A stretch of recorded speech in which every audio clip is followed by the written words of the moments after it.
Você tinha um cargo de gerente, ou tem um cargo de gerente, 5, 10 pessoas na sua equipe, e agora foi promovido, ou vai ser promovido, e vai ter que gerenciar os gerentes, liderar os líderes dessas equipes. É a mesma coisa? Você tem que continuar fazendo a mesma coisa que você vinha fazendo, ou tem algo diferente que você tem que fazer? Se você tem essas dúvidas, e olha que muita gente tem, fica ligado nesse vídeo, porque eu vou te dar 9 dicas, 9 coisas que você tem que olhar com carinho para que você gerencie com sucesso os gerentes, lidere os líderes com sucesso. Esse é um material que não se encontra facilmente aí na internet. É uma coisa, mesmo em livros, isso não é uma coisa que é bem explorada. Então, aproveite, fica de olho.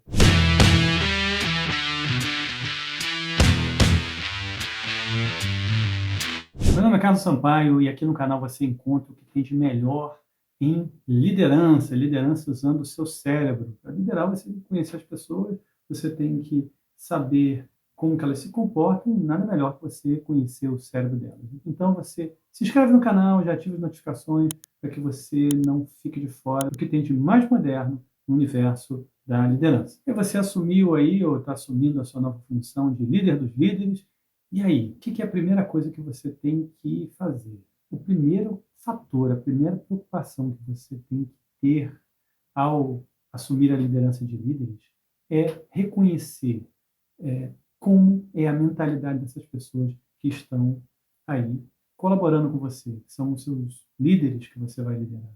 Isso é um passo básico, ele é um passo fundamental para tudo, ou na sua equipe antiga ou nessa. Só que a mentalidade muda. Você estava falando de uma equipe, pessoas que desempenham suas funções, dessa vez você está falando de uma equipe de líderes. Como é a mentalidade dessas pessoas? Para isso eu vou usar um referencial de PNL, de Programação Neurolinguística, que são metaprogramas.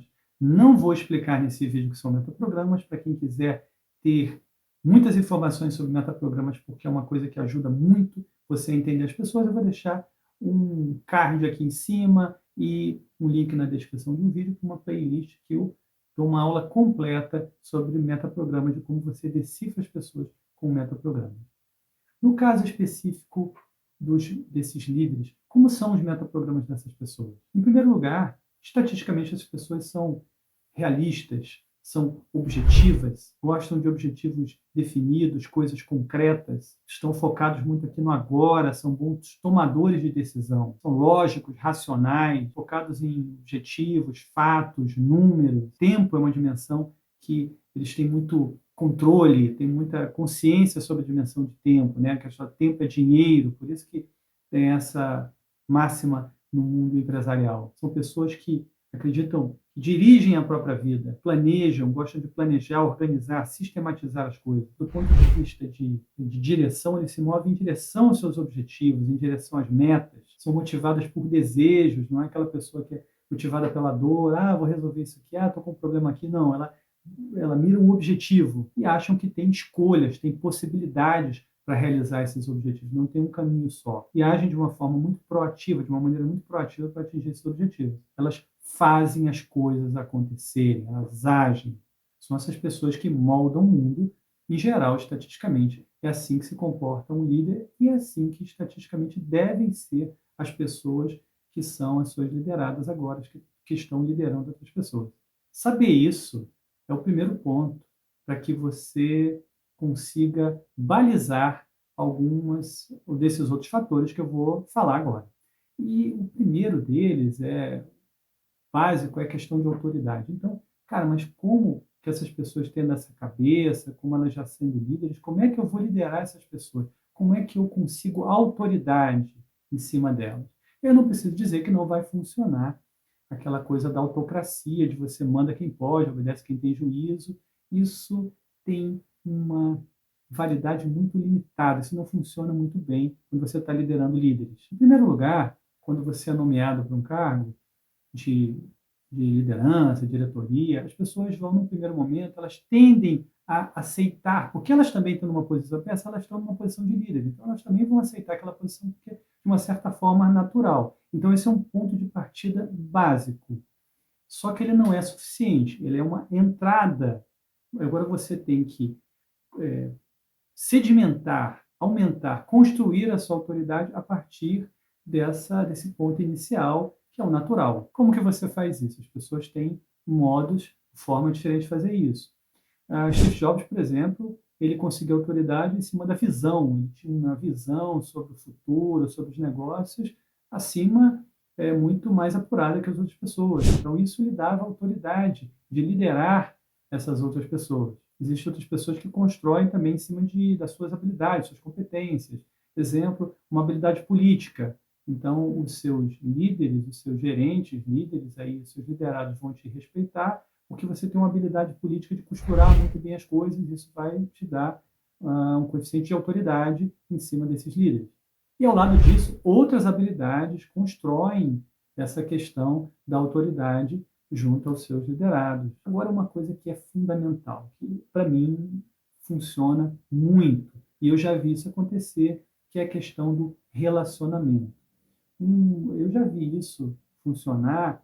Um grande líder de líderes que eu vi em ação, ele tinha uma habilidade de se conectar com os outros gerentes, com os outros líderes, de uma forma muito particular, muito específica. Ele tinha, assim, ele conseguia construir essas redes, conseguia construir laços, e essa rede de relacionamento dava a ele, garantia a ele essa autoridade. Tanto que ele conseguia falar não de uma forma muito franca, e as pessoas, ok, tudo bem. Ele tinha esse coeficiente, esse grau de relacionamento com a equipe de líderes dele. Isso é uma coisa fundamental que você tem que construir. Terceiro fator, que, voltando às características, são pessoas que fazem acontecer, é a questão da direção. Você tem que dar uma direção para essas pessoas. Se você não dá uma direção para esses líderes, eles vão para alguma direção que pode não ser uma direção que seja a mais adequada, que seja mais conveniente para você, que você não queira. Então, o segredo é, de cara, já dar um objetivo, e aquele objetivo dá direção para aquelas pessoas. E acertar, combinar isso tudo com essas pessoas para que todo mundo reme na mesma direção. Uma vez dado esse objetivo, essa direção, você, se afasta, porque eles têm essa autonomia de ir nessa direção, o que nos leva para o próximo fator, que é justamente autonomia, empoderamento. Eles são líderes, então eles têm a capacidade, têm o direito, a capacidade de conduzir, e eles esperam isso. Você dá o objetivo, tá, eu vou lá, eu vou perseguir aquele objetivo. Está na mente deles isso é natural para eles.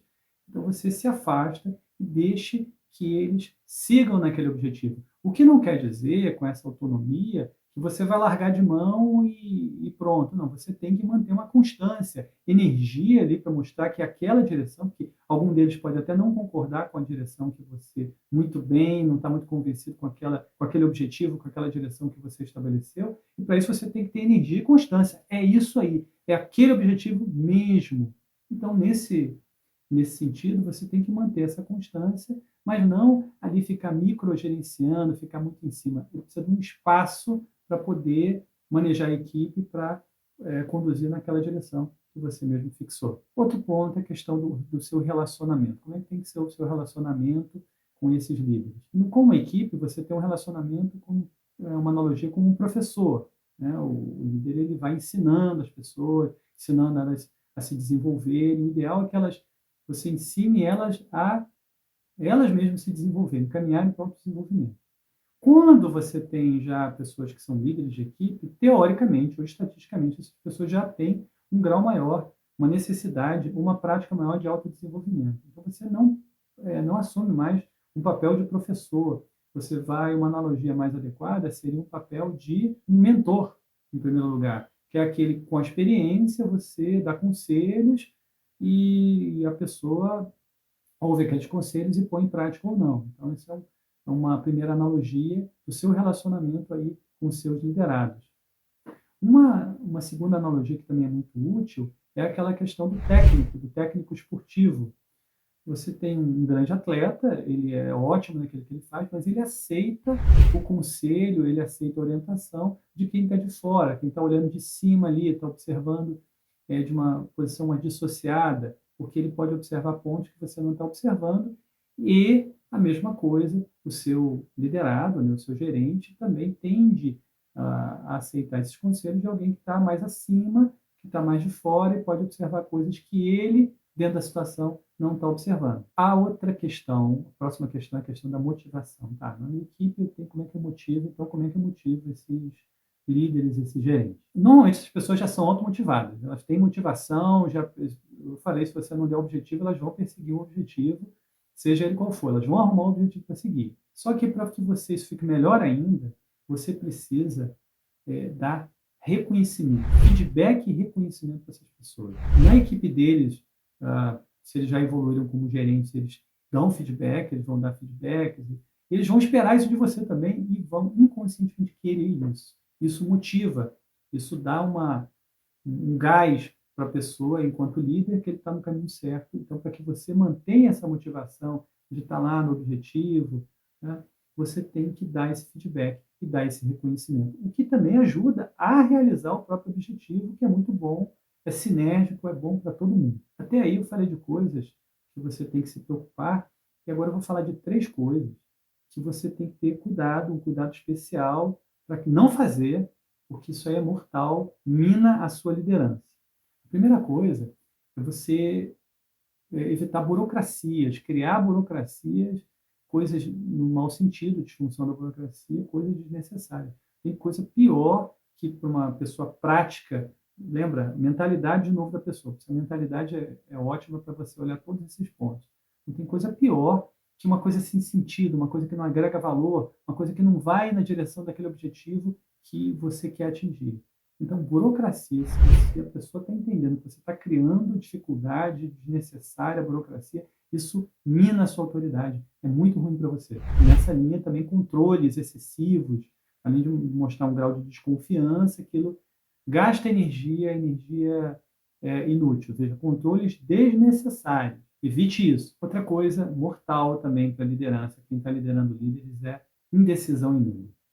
Indecisão e medo demonstram a fraqueza do líder. Então, ninguém segue uma pessoa fraca. Imagina você estar ali numa emergência, a pessoa está ali com uma cara de pânico, ninguém vai seguir aquela pessoa. E essa analogia explica bem por que numa situação mesmo de rotina, ninguém vai seguir um líder fraco, uma pessoa que é insegura, que tem medo. Todo mundo tem medo. Agora, ficar demonstrando isso excessivamente, desnecessariamente, isso mina a sua autoridade. O líder ele tem que, em determinado momento, apesar do medo, que o medo é natural, ele tem que decidir, ele tem que assumir riscos, né? Bancar. Isso é uma das funções do líder. Inconscientemente, as pessoas querem isso. E o último fator aí também mina, é mortal. Eu já vi isso acontecer, é ingerência na equipe do outro. Ingerência na equipe ali de baixo. Não funciona. Aquela história de você, eu até tenho um relacionamento, eu conheço a pessoa, chamo uma pessoa da equipe de um gerente meu e dou ordem diretamente para ele. E pior, sem conversar antes com o meu gerente, com a pessoa que está ali, que eu estou liderando, que lidera aquela equipe. Isso mina a autoridade desse gerente. Isso é terrível. Essa pessoa, esse líder ali, ele não vai mais, ele vai perder a confiança em você, aquilo vai criar dificuldade para ele e ele vai passar a não te respeitar mais como líder. Isso vai minar completamente a sua autoridade. E as pessoas, e os outros gerentes, que impede ele de pensar assim, olha, ele está fazendo isso com o outro, que impede de fazer comigo também? Então, não faça isso, isso é mortal, isso mina a sua autoridade. Então, se você quiser até conversar, chame os dois, converse antes com o seu gerente, ou mesmo durante, mas nunca, nunca isoladamente. Converse com os dois e veja como que o seu gerente encara aquilo ali com o colaborador dele. Dica de ouro, eu já vi isso acontecer, isso é muito ruim, traz muito dissabor para você. Bom, gente, são essas as 9 dicas aí que eu dei para você, que se você tiver atenção, você vai ter muito sucesso nesse seu novo desafio, que é liderar líderes. Se você gostou desse vídeo, já dê um like, se inscreva no canal. Eu vejo você no próximo vídeo. Tchau!